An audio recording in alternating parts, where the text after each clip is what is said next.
Hello, and thank you so much for joining us. Welcome to NCLR's donor briefing specifically for our 2022 year-end review. My name is Imani Rupert-Gordon, and I'm the Executive Director for the National Center for Lesbian Rights. For those that are new here, NCLR is a legal organization, and we seek to achieve human and civil rights for all LGBTQ people and our families. We do this through litigation, legislation, public policy, and public education. Today is going to be fun. We're here with several of NCLR's amazing attorneys, and we're going to take some time to share with you what we're up to at NCLR. Today, we want to do something a bit different. We're making an effort to talk not only about what we do, but why we do it. 2022 has been a year when not only LGBTQ organizations, but reproductive justice organizations, economic justice, and largely civil rights organizations have really started to rethink strategies, test alliances, and build new coalition partners. And we're doing this in a lot of ways because we had to. This year, we saw more anti-LGBTQ bills than we'd ever seen before, at almost 350. Our opponents worked tirelessly to divide us, separating our issues, even though we don't experience them as separate at all. Our opponents are working to keep LGBTQ people out of schools. They want us to be ashamed of who we are. They want to keep trans kids from building the bonds and confidence that you get from playing sports with your peers. They want to hide the history of slavery and racism in this country as if some of us don't feel the effects every day. They want us to believe that poverty isn't a public health emergency and that it's not easily fixed. And in a decision that's shaken our collective reality, this year in the Dobbs decision, we watched as the Supreme Court overturned the constitutional right to an abortion. And in his concurring opinion, we also heard from Justice Thomas, the oldest and longest serving justice on the court, come right out and say that we need to revisit some of our hard-earned fundamental rights, including the right to intimate relationships, the right to privacy, and marriage equality. And as alarming and honestly scary as this new reality is, NCLR is ready for this. We are the same brave organization that you know and love, with our inclusive visioning, our forward thinking, and our ability to see a future that includes all of us. In many ways, the discriminatory bills that we see, they're as a response to our progress. But if we just look at our history, we have to remember that it's always been bleak before we win. Our response, our defensive strategies provide education and put these issues into the public eye. We have to remember that this is part of our process, and often people don't know what's happening until we challenge it. NCLR was the first to challenge the transgender military ban. Some people realized for the first time that transgender people were in the military, and that the military is the largest employer in the United States, making this an economic justice issue, a health justice issue, as well as an LGBTQ issue. Our work to hold this off until it could be overturned provided safety to not only transgender people, but all LGBTQ people, women, and folks that have been denied access to the military for years. The same was true for Prop 8, for the Utah sports ban, and a host of other issues. NCLR has always been at the forefront. Now, we're not saying that when we become aware of these things that we just win, because there are definitely some hurdles ahead of us. But what we're saying is that when pushback happens, when our community gets involved, this is often the first step and the turning of the tide. At NCLR, we're ready, we're focused, and you can count on us. Today, we are joined by some of NCLR's finest. They're going to tell you a bit about the work that we're doing now and why it matters in this current political and historical moment. It matters not just what we do, but how and why we do it. Today, we're joined by Ming Wong, Supervising Helpline Attorney, Julie Gonen, Federal Policy Director, Amy Whelan, Senior Staff Attorney, Tyrone Hanley, Director of Racial and Economic Justice Initiatives, and NCLR Legal Director, Shannon Minter. With no further ado, we're going to get started. Ming, why don't you go ahead? Great, thanks so much, Imani. And thanks everybody for being on this call. It's so lovely to get to talk with you all as our supporters. Thank you so much for your support. So I'm going to talk about three things, including our helpline, our legal aid trainings, and then our Rural Pride project. and it's a real honor to go first. I will say our helpline is in a way one of our oldest programs. It's been around pretty much since the beginning of NCLR, and it's been especially an honor to work on it at this time when our community is really under attack. As Imani mentioned, there's all these legislative attacks on our community, and people have a feeling that they're in crisis and are in crisis, in fact, both from those attacks and the general crises going on in the world and in this country, the pandemic, war, climate crisis. These all affect LGBTQ people as well. And in some ways, because of our particular economic marginalization, many of us are more vulnerable in times of crisis.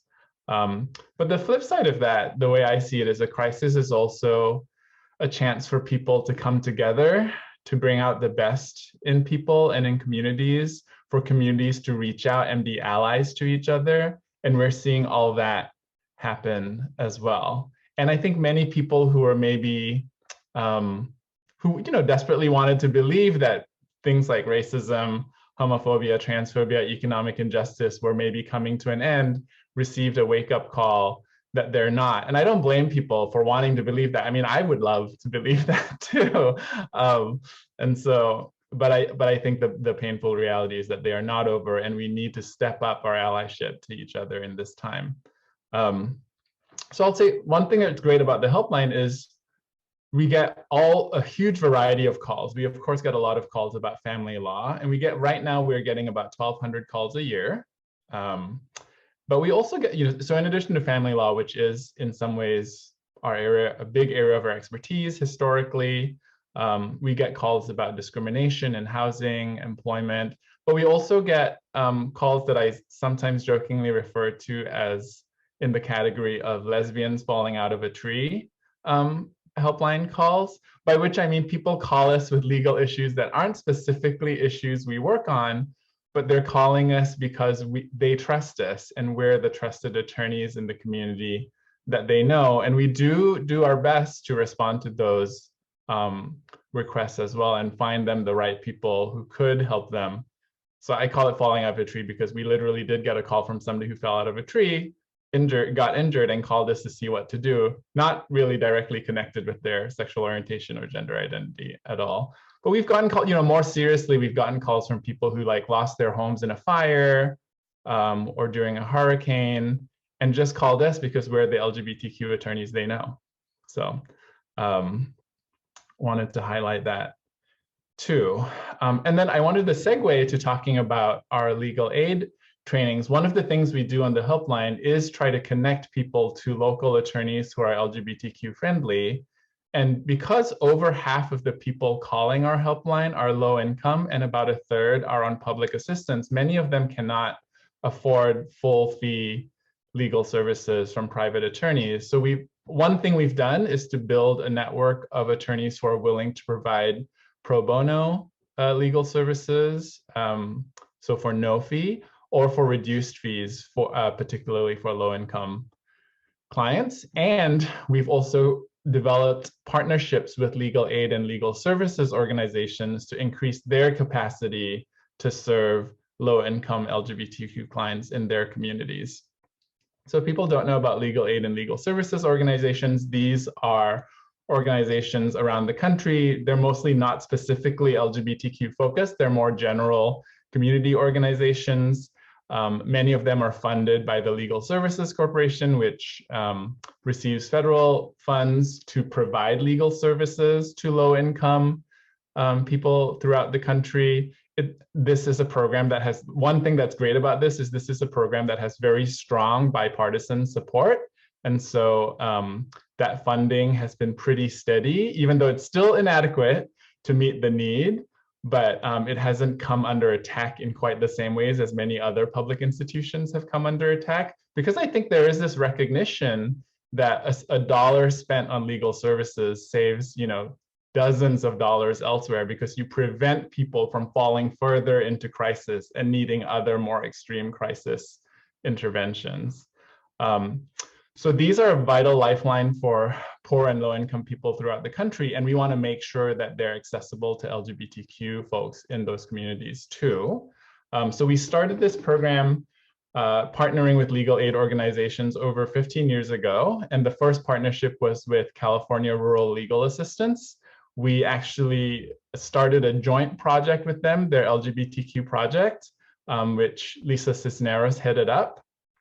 And at the time, there were probably at most a couple legal services organizations in the whole country with any specifically LGBTQ focused programming.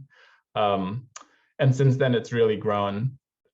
I would say exponentially is not even dramatic enough of a word to say how many legal aid and legal services organizations now have specific LGBTQ programs or staff focused on LGBTQ. I mean, there have always been LGBTQ lawyers at legal aid organizations, I will say that. And we are the only LGBTQ organization in the country that's doing this kind of organizing with legal aid organizations. We developed curriculum for legal aid to use in training their own staff. We run a listserv to connect staff at at legal aid organizations with each other doing LGBTQ related work. We run a monthly meeting for folks at legal aid organizations. And it's been, I would say it's one of the most rewarding parts of my job to build that network and build these connections with attorneys who've dedicated their lives to serving low-income clients. And it's a real honor to get to work with them. So one other thing I wanted to talk about is our Rural Pride project. This is something that we started during the Obama administration in partnership with the USDA. And they reached out to us to be their national partner on this program, in which they wanted to make sure that USDA resources were reaching LGBTQ people in rural areas. And we've known that LGBTQ people have always lived in rural communities and have been organizing and leading in rural communities in many different ways forever. And what we're trying to do with the Rural Pride program now is make sure that statewide and national organizations are connected with the LGBTQ folks in those rural communities and the organizations in those rural communities, so that we can share resources that we have and then in turn learn from those rural organizations and ensure that the issues that they are concerned about inform our work as national organizations. And it's also actually a side thing that's happened, and we didn't quite, I don't think we necessarily went in thinking that this might happen, but it's also been a great chance to connect rural organizations with each other, because a lot of times there's great organizing happening locally, but people aren't always given opportunities to connect with folks doing organizing in other local areas and share what they've learned and resources with each other. So that's been another great benefit to see that happen. So. Thank you so much, Ming, and thank you for highlighting some of the work that we don't often talk about. And I'm not sure everyone knows that we're doing this. NCLR is fully in service of changing the world, and so you can see that in our work with rural communities, as you mentioned, but also in the legal aid program, so that NCLR's reach is far outside of our walls. Appreciate you for sharing. Julie, why don't you go next? Happy to. Thanks, Imani. I am really happy to join for this conversation today for a lot of reasons, one of which is that I actually started out as an NCLR donor myself. This was a long time ago. I couldn't actually believe it when I discovered that NCLR existed. I found a hard copy newsletter that had the docket in it, and I was just amazed that this place existed and was doing this work. And now, years later, having gone to law school myself and practicing health law for a while, I'm privileged to be on the staff. And when I left private law practice for public interest work, it was because I wanted to do either LGBTQ rights or reproductive rights, the things I felt most passionate about. And here I get to do both, because advocating for reproductive health rights and justice is really just in NCLR's DNA. So I thought I would share a little bit of what we're doing in this area today. But I first wanted to start with the why, because I do get asked, why is abortion or reproductive rights an LGBTQ issue? And I say, well, how much time do you have? Because there are a lot of reasons why. The most straightforward is, of course, that LGBTQ people need reproductive health care. Many in our community can and do become pregnant. Some will need abortion care if they face an unwanted pregnancy. Also, fun fact, a lot of people don't know this, but abortion and family planning clinics have become some of the most trusted providers of care to the LGBTQ community, including providing gender affirming care. And so we need those providers to exist, and we need to advocate for them. Also, the movements for reproductive freedom and LGBTQ equality share really deeply linked interests and values around bodily autonomy. We're working for the same things to control our bodies and our destinies. And we all challenge gender norms while we're doing that. And then finally, reproductive and LGBTQ rights share similar legal grounding. The cases recognizing the constitutional right to privacy that struck down bans on birth control and abortion formed the foundation for later cases affirming essential rights for LGBTQ people. Of course, as Imani touched on at the beginning, that ground is shifting underneath our feet right now. So what does our work in this area look like? Well, one thing it looks like is amicus briefs or friend of the court briefs. So abortion rights have been in front of the Supreme Court numerous times in the last 5 to 6 years. And we at NCLR have filed briefs on behalf of dozens of other LGBTQ organizations in all of the recent major abortion cases at the Supreme Court. So Whole Woman's Health in 2016, June Medical Services in 2020, those were cases that focused on restrictions on abortion that were really designed by states to shut down abortion clinics. And then we filed a brief in the Dobbs versus Jackson Women's Health Organization case that was decided earlier this year that, as Imani mentioned, overturned Roe versus Wade. So we do this, we file these briefs in part to show up, to demonstrate the breadth of support for abortion rights, and also to show the court how attacks on reproductive rights hurt our community by eliminating access to essential health care and undermining gender equality. We don't just do this work in court, however. So when there are, for example, hearings on abortion rights and access on Capitol Hill here in Washington, D.C., where I am, we file testimony, bringing some of these same arguments into those venues. When there are proposed federal regulations impacting access to reproductive health care, we file comments on those as well. Now that sounds kind of boring or wonky, but comments are kind of like filing a brief on a federal regulatory proposal. So we don't just dip in and out of this. We have a sustained commitment to be part of the reproductive health rights and justice movement. And as a result, we are really seen as the leader at this intersection.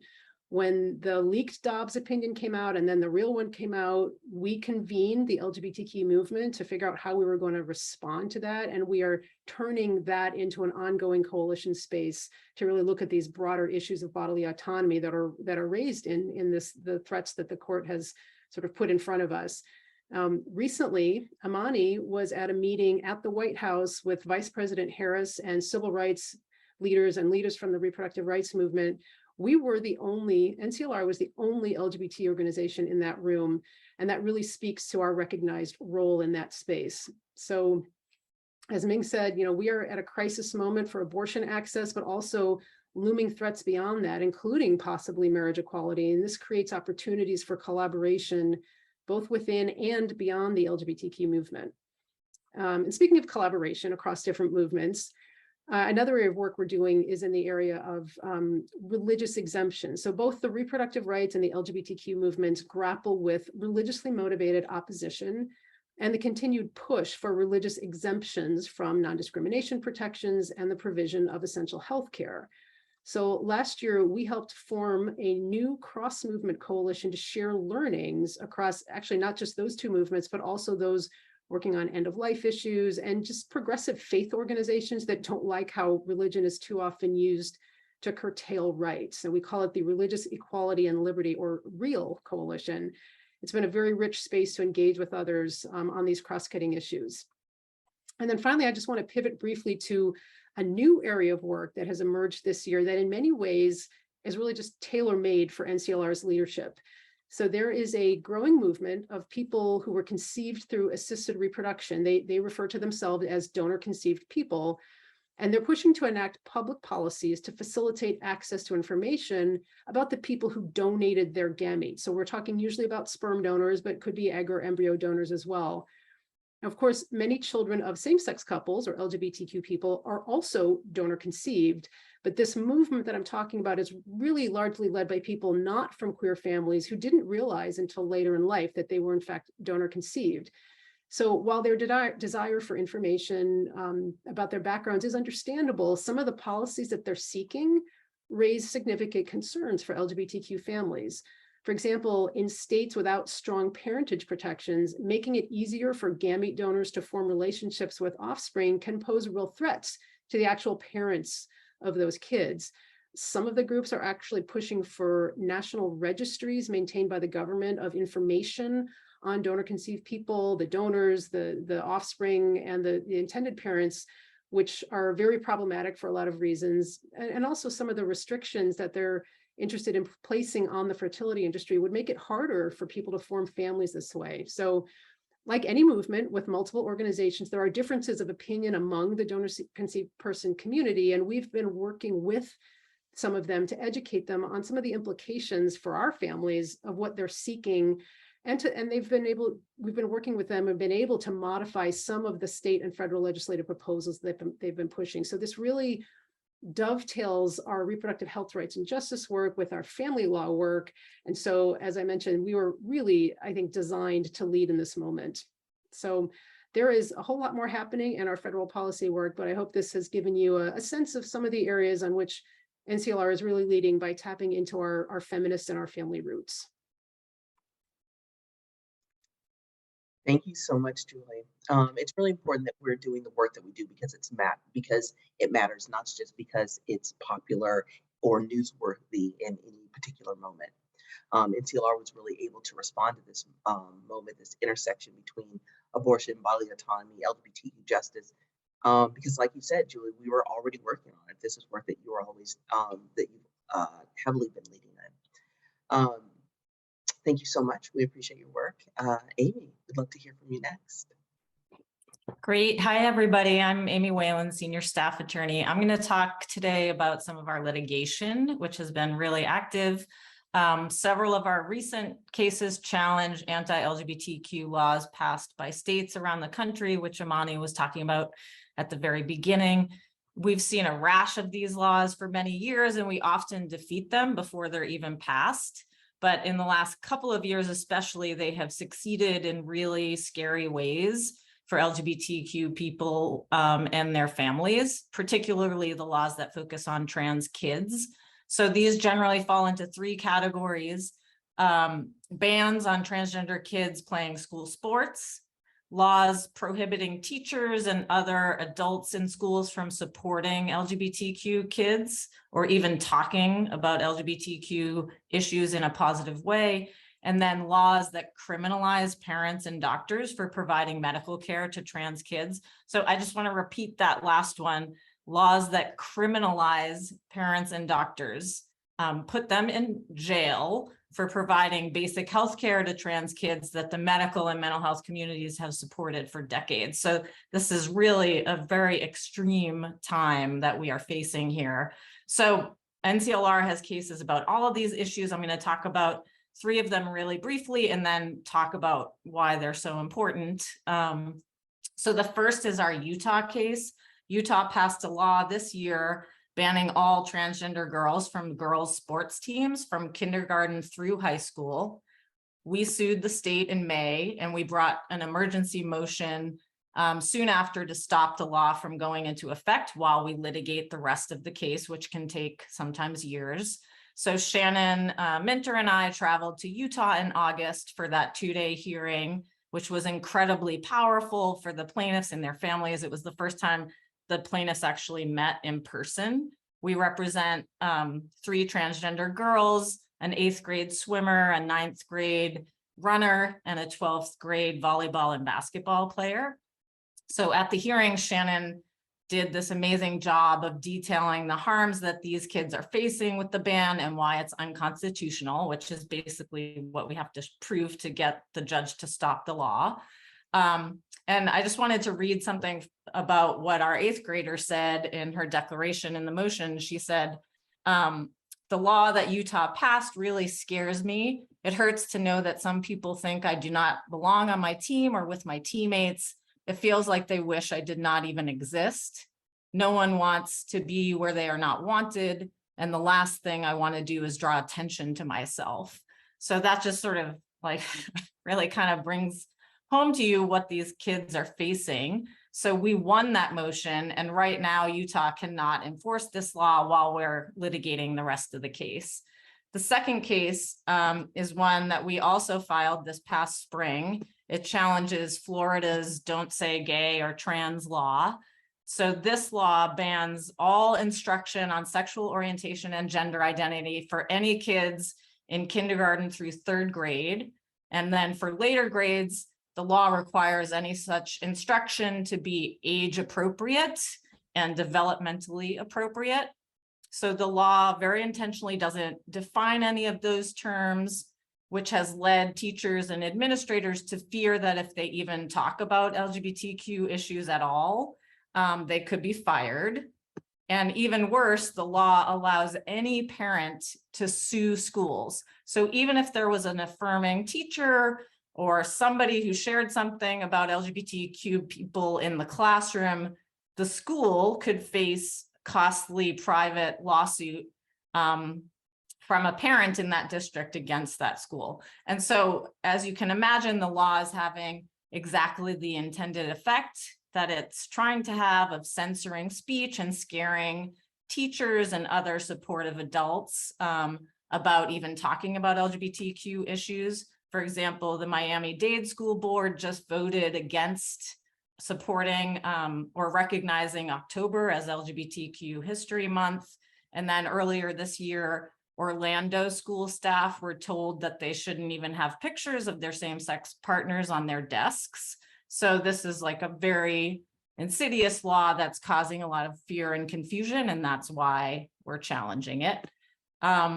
And our third case is a challenge to Alabama's attempt to criminalize healthcare for trans kids. So this law would imprison parents and doctors for up to 10 years who help get what is often life-saving care for these kids. We represent 4 parents, a pediatrician, a clinical psychologist, and a pastor. And by the way, the U.S. Department of Justice has intervened in the case on our side and is fighting against this law with us. In May of this year, Asaf Orr and Shannon traveled to Alabama for the emergency hearing in which our side presented overwhelming evidence that this care is medically necessary and has been the established standard of care for decades. Medical and mental health associations from around the country supported us during that hearing, and we succeeded in getting a very conservative judge to stop the law from going into effect, again, while we litigate the rest of the case. So I just, I think it's sort of obvious that these laws are really scary byproducts of what's happening around the country today. These white right-wing groups and politicians have targeted transgender kids and their families in order to win political points with their base. But while it seems like we are kind of in a defense mode with these cases, they also present this incredible opportunity to make progress. I feel like Imani said something like this, that this kind of severe pushback that we're seeing at this moment in time is kind of what happens just before things just break wide open.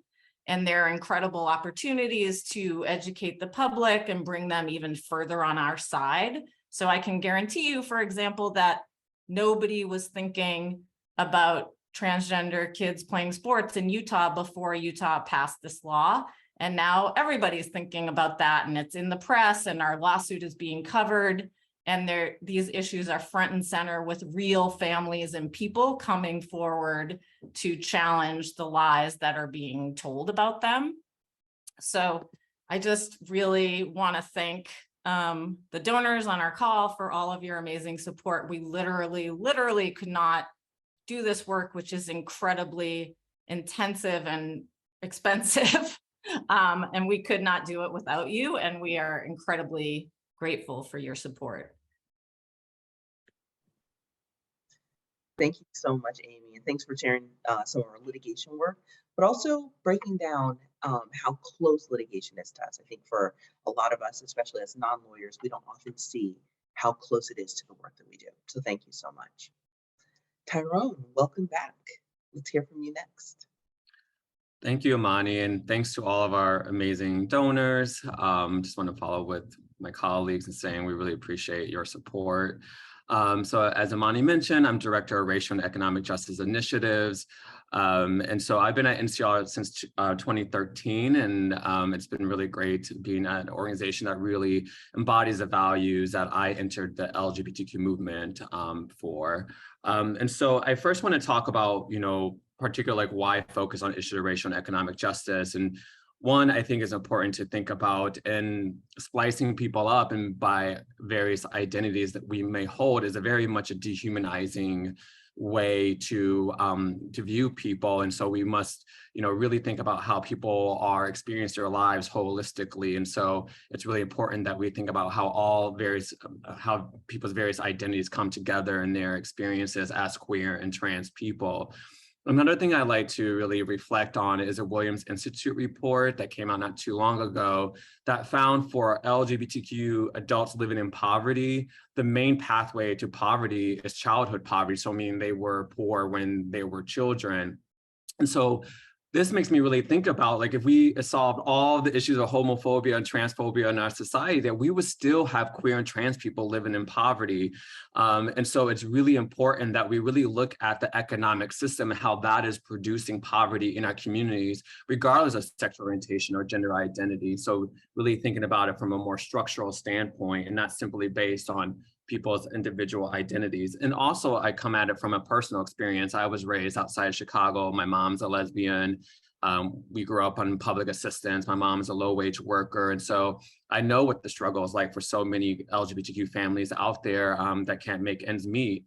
And knowing the value of public benefit programs, because, without Section 8 housing, cash assistance, food stamps, public schools, transportation systems, my family would not have been able to survive based on the wages that my mom was earning when I was growing up. And so how I do my work is like, focus, it's multi-pronged, it's policy, it's communications, it's organizing, it's coalition building, it's all those things, because, at NCLR, we really do value getting out of our silos. I think it's unfortunate that a lot of organizations within the queer and trans movement sometimes stay within only queer and trans spaces. And as we know, many of these issues are impacting so many different communities. And so if we're only organized with our own, that we're not really in relationship with broader movements. And so it's really important that we are proactively seeking spaces that are really working on the issues that are impacting our communities.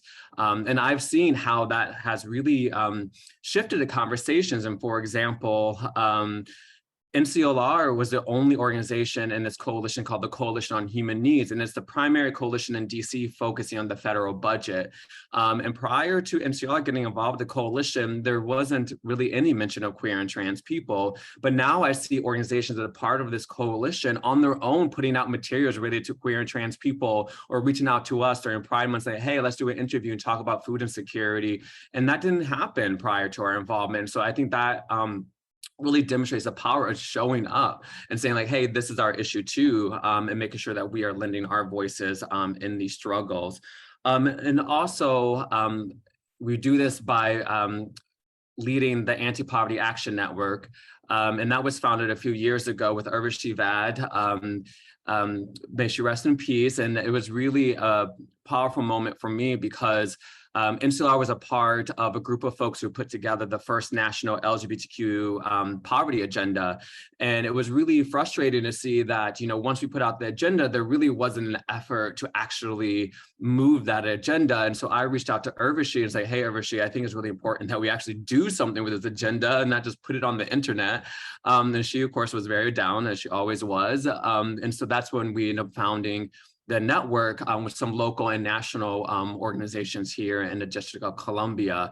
And so that network now, we've been doing some really great things. We put together a transition memo, sent it to the Biden administration on sorts of issues, from workers' issues to food insecurity to education to the criminalization of poverty. We also were advocating for Build Back Better. And then also we've been doing some mobilization. The White House just held a summit on hunger. And so we made sure that LGBTQ voices were elevated in that. And then in addition to that, this past summer, it was a really exciting moment. The Poor People's Campaign led an event here in DC. It was a Mora March and rally. And so we partner with some groups to mobilize queer and trans people to participate in this march under the theme of queer and trans liberation means economic justice for all. And what I think is really powerful about that message is like, you know, obviously we're acknowledging our identity as queer and trans people, but we're also recognizing that the work that we're doing is not simply for queer and trans people, it's literally for all people's liberation. And I think that is a really important thing to highlight, because I think that, you know, to, you know, what was said earlier, that there's this very much this zero-sum situation. Like if you benefit, then I lose out. And it's like, no, like that is not what that's not the world we're trying to create. And I think that the Poor People's Campaign, the march and rally was a really powerful moment. That reflection, I actually was fortunate to kind of speak on behalf of, you know, LGBT groups, and under the message, and like at the end of the day, there's only one liberation movement, and that's the liberation movement for all people, and to, you know, to be in better relationship with the planet. And so it was a really beautiful moment. I really recommend that you check out, and maybe we can send you the poster that we worked with the local artists on, because it's a really beautiful reflection of the world we're actually trying to create. And then finally, I want to mention that We Serve with Love campaign, and we launched that last year when the Supreme Court was looking at potentially to allowing federal or government-funded programs to discriminate against people based on sexual orientation, gender identity. And I really wanted the campaign to be an opportunity for queer and trans people, particularly those who are living in poverty, to know that there are faith-based organizations out there who want and are ready to serve them. And so that was the campaign, was a message of like, regardless of what the Supreme Court says, there will be faith-based organizations out there who will serve you and hold you as, you know, someone who's queer and trans. And so looking forward to building on that campaign. And then on the final note, I'm really excited that I'm going to be working with a filmmaker based in the LA area on the short documentary on queer and trans poverty. I'm really excited about that, because I think a big part of our work is not only getting our community to understand that poverty is an issue that impacts, you know, queer and trans people, but getting other people to understand that poverty is an LGBTQ issue. And I think that this type of piece, like this video, can be a way to be to move people to really understand and to internalize that message, because I think that when more queer and trans people see poverty as an issue for our movement, I think the more powerful our movement will be, because we will be part of a bigger liberation movement. So again, I just want to thank you all for your support for NCLR. And if any of you want to speak one-on-one, I'd be more happy to do that. I love talking about this stuff, as my colleagues know. So, but again, thank you for your time, and I look forward to your questions. Thank you. Thank you so much, Tyrone, and thanks especially for highlighting how the work that we do intersects with every other movement. And I really like that actually that this is all just one movement. There's room for all of us. So we really appreciate the work you do. And to our guests, please don't hesitate, as Tyrone invited you, please don't hesitate to write any questions you have in the Q&A section. We have just one more panelist, and after that, we'll get to your questions. So if you have anything, definitely let us know. And Shannon, that said, you are our final speaker. Hey, everybody. Yeah, no, I'll be short too. Yeah, so I'm Shannon Minter. I've been in NCLR since 1993, so for almost 30 years. I love this organization so much, and so much appreciate all of you for helping us do the work that we do. As you can probably tell, our just most core foundational vision is we want everyone in our community to be able to participate fully in our democracy. We want everyone to have a voice in our shared collective future. We want all of the barriers that keep LGBTQ people from being able to do that to be swept away. So I don't just say a word about some of the work we do on behalf of kids. I mean, all of us, I venture to say that probably everyone on this call can relate to not being fully accepted and supported, growing up as an LGBTQ person in this society, and the damage that does is profound, and it does keep us from offering everything we have to offer to the world. And our voices are needed right now. So I do not want LGBTQ kids to keep suffering and to not be accepted and supported the way they should be. So we're trying to address that in schools, in healthcare, in faith communities, in sports, in families, you name it. So we have a very profound commitment to ending conversion therapy. It was one of the worst things that LGBTQ kids face. It still affects far too many of them. It's been hugely successful. This has been like one of our most successful programs, our Born Perfect campaign. We passed the first state law to ban conversion therapy for LGBTQ minors in California in 2012. So here we are 10 years later, and 20 states plus DC have passed laws doing that now. So I think it is the single most successful legislative campaign in the history of our movement to pass that many laws in that short of a time. A lot of those laws are being challenged. NCLR is defending them. We just successfully defended Washington State's law. We're now, as we speak this week, going to be intervening in a Colorado case. Somebody just filed a challenge to Colorado's law. So we're very committed to fighting that battle. I wanted to briefly mention, I want to put a new issue. I'm guessing it's going to be new for most of you listening to this on your radar. And that is what happens to LGBTQ kids in the so-called troubled teen industry. I'm not going to say much about it now. I just want you to plan in your mind. This is something that you're going to be hearing more about from us. It's like this whole multi-billion-dollar industry of so-called residential treatment centers and boarding schools that sweep up literally hundreds of thousands of kids in this country every year, mistreat them, subject them to horrific abuse. Way too many of those kids are LGBTQ. We've been working on that issue the entire time I've been at NCLR for 30 years, but we're finally at a point of critical mass where there's enough public recognition of this issue that we are finally in a position to do something very significant to stop that abuse. So stay tuned, more on that to come. The last thing I want to mention is we do a lot of work that's not always visible, especially not immediately visible, but there's one thing we've been working on this year that I really wanted to share with you all. Back in February, a woman reached out to me named Callan Chisluk-Sifsoff. This woman is extraordinary. She was an Olympic snowboarder. She's an indigenous person from Alaska. She's part of the Yupik and Nipiak Eskimo community there. She's the first Olympic snowboarder to come out and say that she's part of the LGBT community. But she contacted me because she was watching the Olympics this past year and watching the snowboard team. And she just couldn't take it anymore because the coach of that team has brutally sexually harassed scores of women for decades with impunity and engaged in racist behavior, sexist behavior, and literally sexual assault. And Callan posted something about it on her social media, and then she became the target of a ferocious attack by the U.S. Snowboard Association. And we worked with her for months to help her deal with that trauma, help her deal with the press. And it has been the most inspiring story because of her courage. For a while there, none of the other women who had been subjected to mistreatment on the team had the courage to speak up, and it took a while, and Callan was just hanging out there by herself for what seemed like an eternity, and it was brutal, y'all. But then eventually, because of her courage, and every time I say this, I just get chills down my spine. I mean, she put herself on the line. Because of her courage now, so many women have come forward, confirmed her story, shared even things she didn't even know had happened that were terrible. And I'll tell you what, Peter Foley is no longer the coach of the U.S. snowboard team. His boss has been removed.